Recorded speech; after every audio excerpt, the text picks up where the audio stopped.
and welcome to the Rob Burgess Show. I am, of course, your host, Rob Burgess. On this, our 135th episode, our guest is me. My first solo episode of the podcast was episode 41, the second one was episode 62, the third was episode 84, the fourth was episode 117, and the fifth was episode 131. And on episode 100, I was joined by my wife and regular guest, Ash Burgess, who interviewed me. I am a 9-time award-winning journalist whose work has appeared in print, radio, online, and television. I am currently news editor of NUVO, where I was also a freelance reporter and photographer back in 2010 and 2011. Before that, I was managing editor of the Indiana Lawyer and city editor, opinion page editor, editorial board member at the Kokomo Tribune.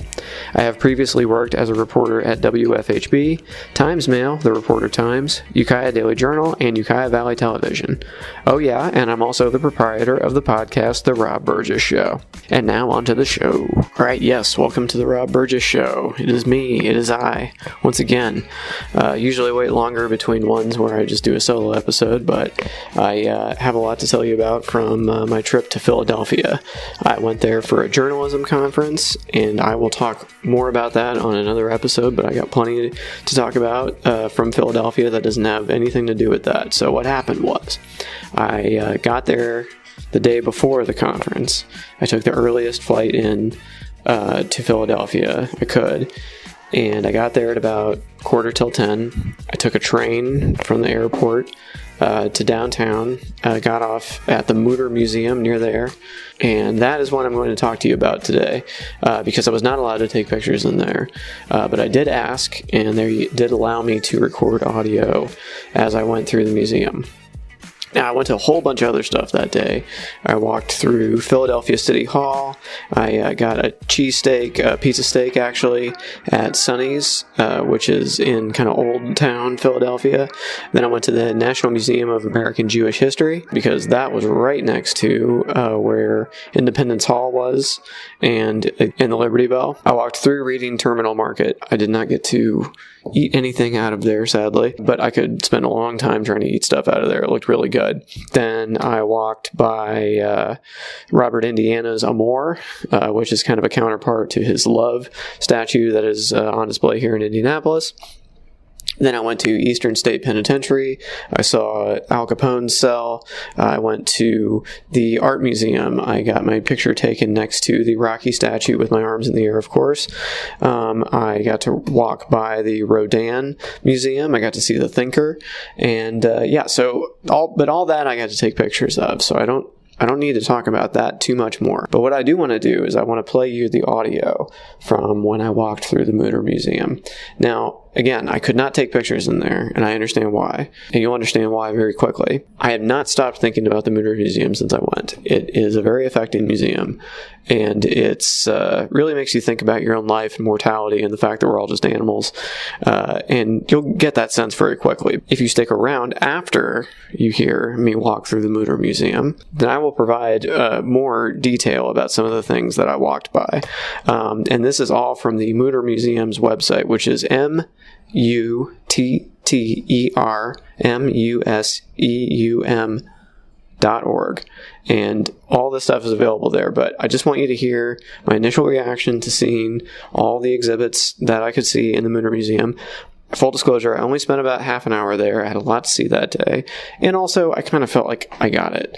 If I was somebody that was more comfortable with seeing those things that I saw, I probably would have stayed longer. Maybe if I got to go back, I will stay longer. The shock value will maybe have worn off by that point. I probably spent like a half an hour total, but I feel like I got the whole experience. There was a few things that I wish I could have stared at longer, but anyway, I now present to you my tour of the Mutter Museum with some parts cut out because honestly, a lot of it was me walking around with my jaw just on the floor and just my mouth open, slack jaw, just looking at what was before me. So anyway, you'll hear what I saw and then come back afterwards. It's about 12 minutes or so. After you get to the end, keep listening and I will tell you more about what I saw because honestly, I was speechless for a lot of the time. It was a lot to take in. So anyway, here is the Mutter Museum. All right. Hello. I am here at the Mutter Museum in Philadelphia. Right now, I am looking at a person the soap lady. She is saponified. Body undergoes chemical changes that transform body fat into a substance called adipocere. Yikes. Okay. Wow. I am looking at a brain. Yeah. I was looking at a brain. Sorry, I was speechless for a moment. Looking for a big picture. I'm looking at a big picture of Thomas Dent Mutter. Surgeon. Oh my goodness gracious. Looking at a display, and the display says moist gangrene of the hand. And it's just a hand floating in a jar. We have a lower leg and foot with the bones you can see. Some hip bones. We have a death mask of a man named John Hunter. And now I'm looking at a wall of human skulls. Apparently you can adopt one. All of them have been adopted, apparently, by people. Okay, so this is amazing. Just row after row of human skulls. Just read some of the cards here. Southern Carpathians. Gregor Sipnik, age 15. Died of tuberculosis in the Charity Hospital in Vienna. Frontal bossing. And the skulls have things written into them, which I assume is how they identify them. But they have cards underneath them now. Francisca C. Corre, famous Viennese prostitute, died in the General Hospital of meningitis. Prominent temporal lines continued to the frontal lobes. Oh my goodness. Wow. We have a Romania, Krilic Urindagia, age 13, cabin boy, died of cholera in a hospital in Berea, Romania. Oh my goodness. Brack Island, Dalmatia, Don Tazo, age 29, sailor. That's all it says for him. My goodness gracious. Whoa, we have a skull from the Tomb of the Kings, Saqqarah, Egypt. Wow.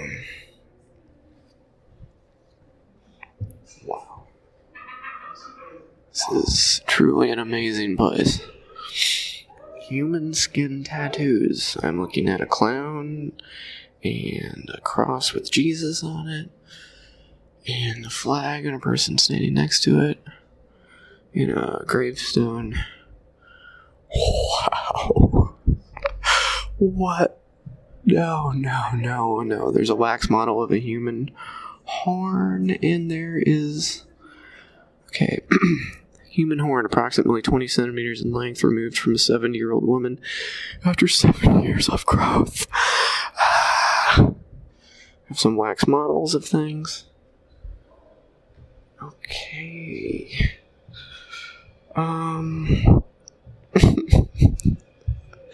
This place is absolutely insane.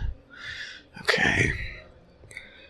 We have skeletons, just whole skeletons. Just hanging.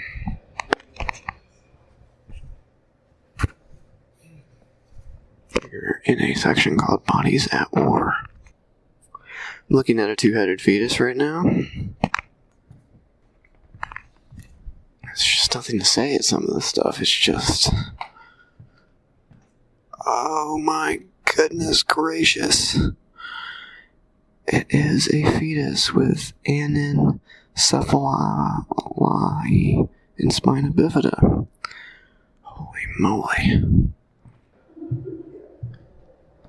Okay, I've looked all around the top floor, and now I'm descending the staircase. And we are going to see some other things. Oh my goodness. We have skeletons of dwarves. Mary Ashbury, 3 feet 6 inches tall, weighs at 86 pounds. She found a home in a house of prostitution in Norfolk, Virginia in the spring. Oh, I should probably tell this guy what's going on. Excuse me, I should. I told him this, but I'm recording audio, and he said that's okay. Yes, didn't want you to wonder. Anyway, this is Mary Ashbury, 3 feet 6 inches tall, weighed 86 pounds.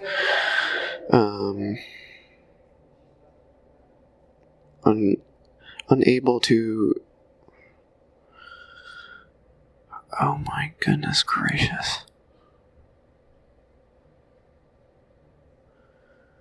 Okay, so I just read the thing, and she was unable to deliver, and it was a botched C-section, and she died. And now that she is here, Uter American Giant, Giganticism.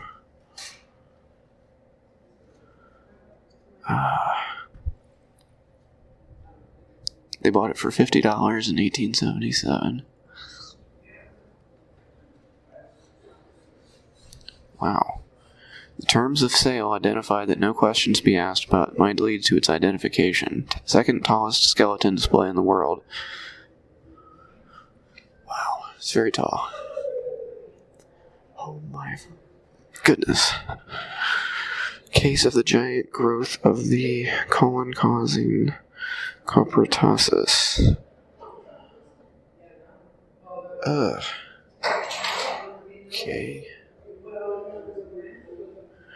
Oh my goodness gracious. Now they're showing what happens to your skeleton when you get corseted, and it's awful. I've always been against it. Okay, we got some wax models here. Some more skulls.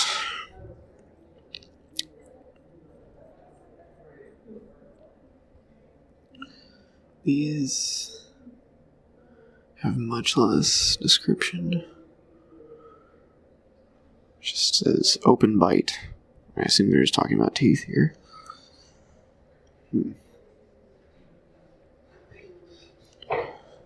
It's skeletal disorders now. Spine. Fetal skeleton. A skeleton of a man named Harry Eastlack. He has giant toes.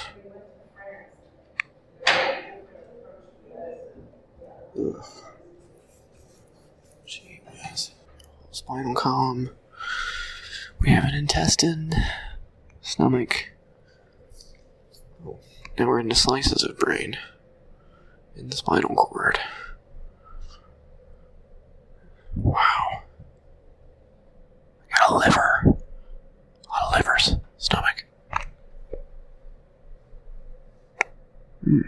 Does it even freak you out anymore? Yeah, no. Especially my first time here, but no. How long ago was that? My first time here was today.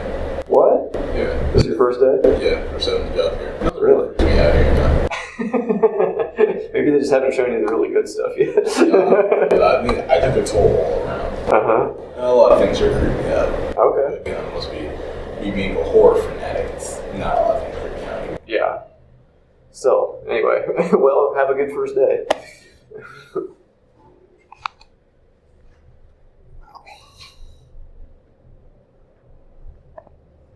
Let's talk to a security guard who was on his first day on the job, in case you didn't hear that. Oh, okay, well, we have a fetus with silicosoma. Wow. Fetus with talopomanus, a club hand deformity of the forearm. Oh,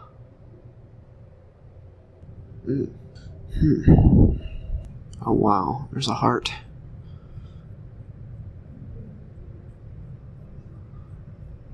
several hearts.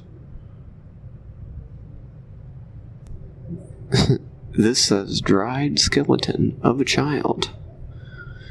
Indeed.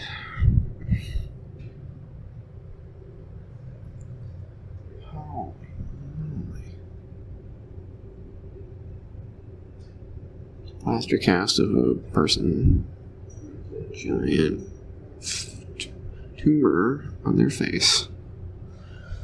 Wow.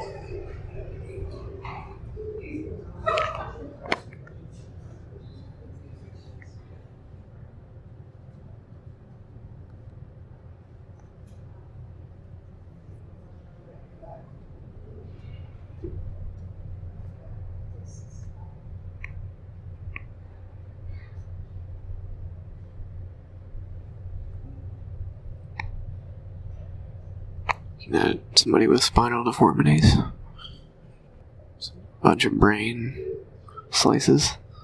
Slices of brain. Amazing. Alright, well, I'm gonna wrap up, but hopefully you got a sense of this place. It is truly amazing. And you should definitely come if you have a chance. All right, hey, it's Rob in the future again. So we're going to talk about some of the things that I briefly mentioned in my walkthrough tour of the Mutter Museum. So the first thing is the Soap Lady. The Soap Lady is the name given to a woman whose body was exhumed in Philadelphia in 1875. The specimen is unique because a fatty substance called adipocere encases the remains. Adipocere formation is not common, but it may form in alkaline, warm, airless environments, such as the one in which the Soap Lady was buried. The first X-rays taken of the Soap Lady in 1986 revealed buttons and pins on her clothing that were not manufactured in the United States until the 1830s. Dr. Joseph Leidy, known as the father of American vertebrate paleontology, procured the body of the Soap Lady after she was exhumed at a Philadelphia cemetery. He originally reported that she died in the Philadelphia yellow fever epidemic of the 1790s. Based on her lack of teeth, Leidy assumed that she had died in middle or old age. Leidy was wrong about her year of death. A radiology team from Quinnipiac University, led by Jerry Conlogue and Ron Beckett, made a new set of digital and print X-rays in 2007. These images have allowed us to revise the Soap Lady's age at death from about 40 to significantly younger, perhaps in her late 20s. After the Soap Lady, I talked about Thomas Dent Mutter, 1811 to 1859. A physician, professor, and fellow of the college, in 1858 he bequeathed his entire teaching collection of more than 1,700 objects and specimens to the college, along with a substantial endowment. These objects became the core of the Mutter Museum, and today the museum has more than 25,000 objects in the collection. Alright, and then when I talked about the Wall of Skulls, that was the Hyrtl, spelled H-Y-R-T-L, skull collection. The Mutter Museum acquired this collection of 139 human skulls from Viennese anatomist Joseph Hyrtl, 1810 to 1894, in 1874. His work was an attempt to counter the claims of phrenologists who held that cranial features were evidence of intelligence and personality and that racial differences caused anatomical differences. Hyrtl's aim in collecting and studying the skulls was to show that cranial anatomy varied widely in the Caucasian population of Europe. And then I talked about a few things, including the human horn. This dried specimen from the Mutter Museum collection was removed from a 70-year-old woman. It was her second horn growth, and she had it for 7 years before it was removed. It is 20 centimeters, about 8 inches long, and was donated to the museum in the 1940s. Cornu cutaneum growths, or cutaneous horns, look similar to animal horns, but they have a different composition. They are compacted keratin protrusions of lesions that most often occur on areas of the body commonly exposed to the sun, like the face, hands, and forearms. About 60% of the reported cases of cutaneous horn lesions are benign. Women older than 50 who have had long-term sun exposure are more likely to have these growths than men. The earliest well-documented case of a human cutaneous horn dates to 1588 and was that of Margaret Griffith, an elderly Welsh woman. Another famous case is that of 17th century Englishwoman Mary Davis, an aging widow who had horns on the back of her scalp. She was exhibited in London as a natural wonder. The Mutter's own wax model of Madame Dumouche, sculpted from life and shown to the right of the human horn, shows the face of an elderly woman with a large horn protruding from the top of her forehead and hanging down in front of her face. Her horn measured nearly 25 centimeters or 10 inches long. Alright, so then I talked about a few more things, and then I think I mentioned a giant colon. And this is pretty appropriately named because it is called the giant megacolon. This colon belonged to a 29-year-old man who had complained of constipation most of his life. The condition he endured is known as congenital aganglionic megacolon, or Hirschsprunger's disease. It occurs when nerve cells in parts of the colon fail to develop and make it difficult for waste to move to the rectum. Aganglionic means without nerve cells. The subject was a normal infant up to the age of 18 months, with the exception of a rather large abdomen, coupled with irregularity of bowels and some constipation. His condition progressed with the severity of the constipation increasing along with the size of his abdomen.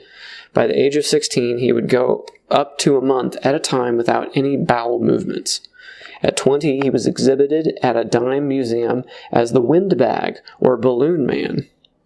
During this man's lifetime, doctors knew that this ailment was not a tumor, but rather a defective colon. Surgery to identify and fix the cause would have been extremely risky. He ultimately died of the condition and was found dead in a bathroom where he was attempting to pass waste.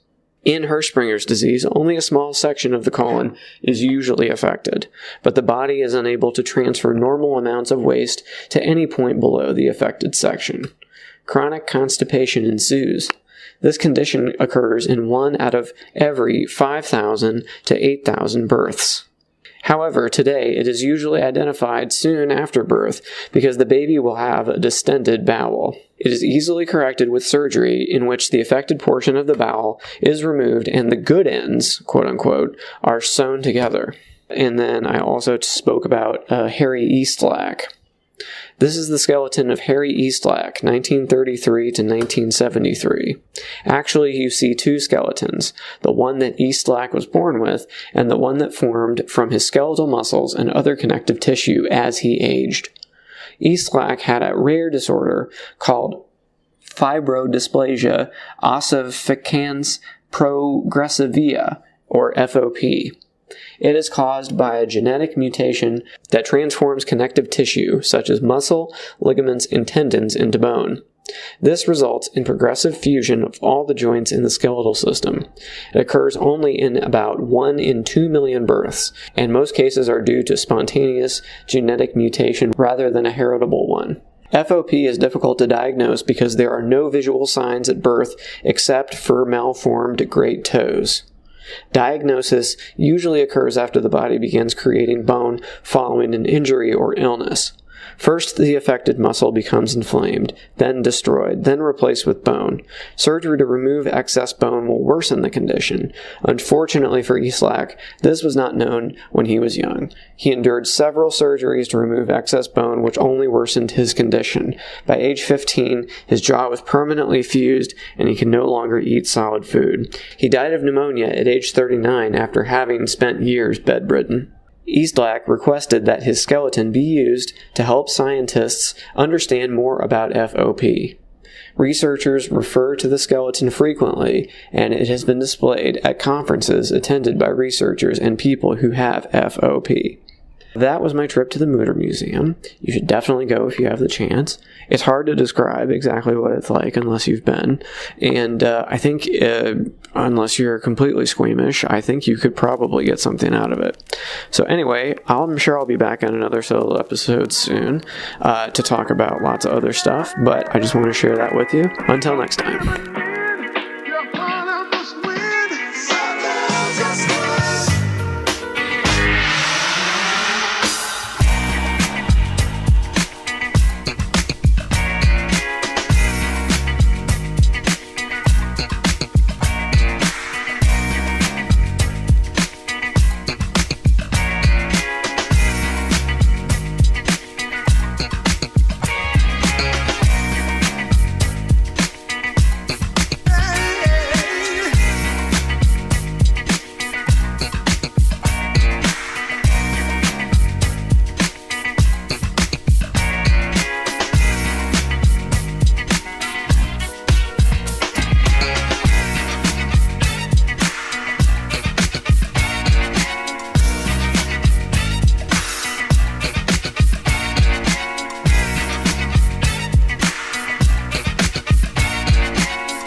If you enjoy this podcast, there are several ways to support it. Join the Rob Burgess Show mailing list. Go to tinyletter.com/The Rob Burgess Show and type in your email address. Then respond to the automatic message. I have a Patreon account which can be found at patreon.com/Rob Burgess Show Patreon. I hope you'll consider supporting in any amount. Also, please make sure to comment, follow, like, subscribe, share, rate, and review everywhere the podcast is available, including iTunes, YouTube, SoundCloud, Stitcher, Google Play Music, Facebook, Twitter, Internet Archive, TuneIn, and RSS. The official website for the podcast is www.therobburgessshow.com. You can find out more about me by visiting my website, www.thisburgess.com. And if you have something to say, record a voice memo on your smartphone and send it to therobburgessshow@gmail.com. Include voice memo in the subject line of the email. Until next time.